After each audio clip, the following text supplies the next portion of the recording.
Hi, my name is Natalie Hooper, and this is my presentation of our case study observation and participation.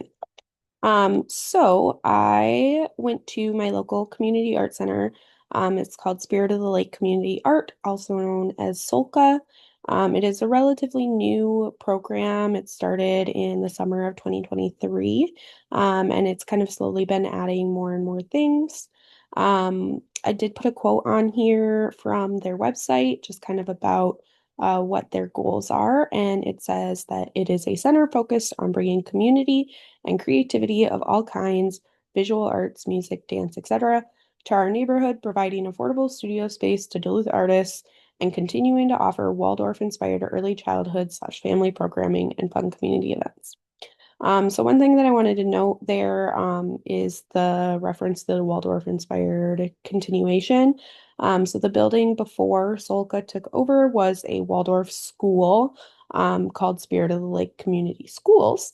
And before that, it had been a church a really long time ago. And you can kind of see that in this picture showing the stained glass window up in that sanctuary space. So I kind of wanted to just show a little bit of the uh, website. Um, Also listed in that kind of mission statement was the explanation that they have guest artists or resident artists. So again, because it used to be an old school, there's a whole bunch of different rooms that were transformed into studio spaces. So one of the ways that they make money is by renting out their studio spaces. There are seven artists and one baker. And again, because it was a school, it has this big kitchen, so the baker uses that space. One thing that I thought was really cool about Solca was the Solca Sustainability Series. That was a lot of S's. But it's a series of classes that they have that's whole kind of mission is eco-conscious art making. And it's not necessarily like once a month or whenever. It's not, like on a schedule because all of the classes are really different. So these three are the upcoming ones that they already have scheduled. But I thought that was really cool.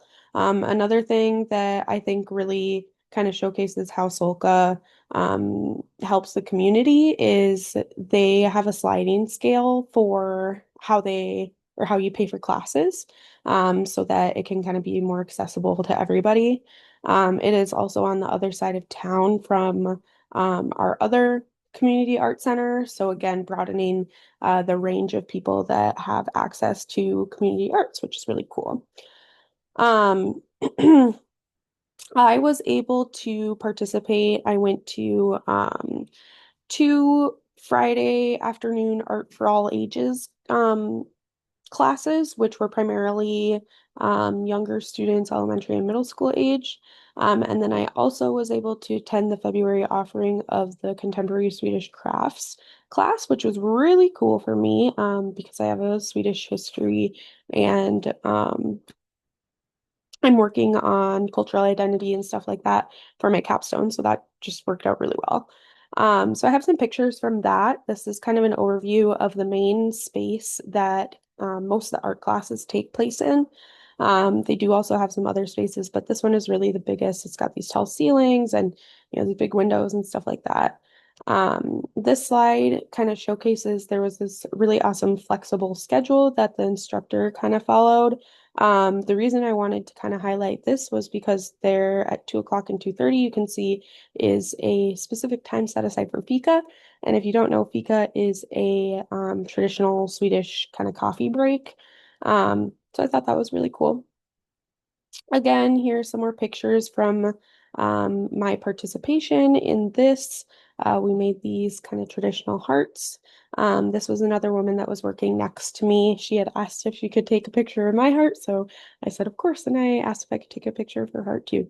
But that was my participation at Solca. Um, I do want to talk a little bit about my findings. I think the biggest thing that stood out to me was the fact that community art really engages a different grouping of people than you would get in a traditional classroom. There were people from I'm 25, I was probably the youngest in the room, to 70, which was really, really cool. There were tons of different people with different backgrounds. Some people were there because they were Swedish and they wanted to know more about Swedish stuff. And some people were there and they were like, I don't know, it just seemed cool. So um, it seemed to me that with community art, because it's not compulsory. It's not like, all my kids have to take eighth grade visual arts, that it seemed really intentional and that people really were happy to be there and, were, I don't want to say taking it seriously because that's not necessarily the intention, but it was really, really interesting to see, I guess, art for art's sake. Um, but yeah, I really enjoyed this whole process. I was able to actually get a lot of information for my capstone from the instructor of the Swedish crafts class, which was amazing. But yeah, that is the summary of Solka. Thank you.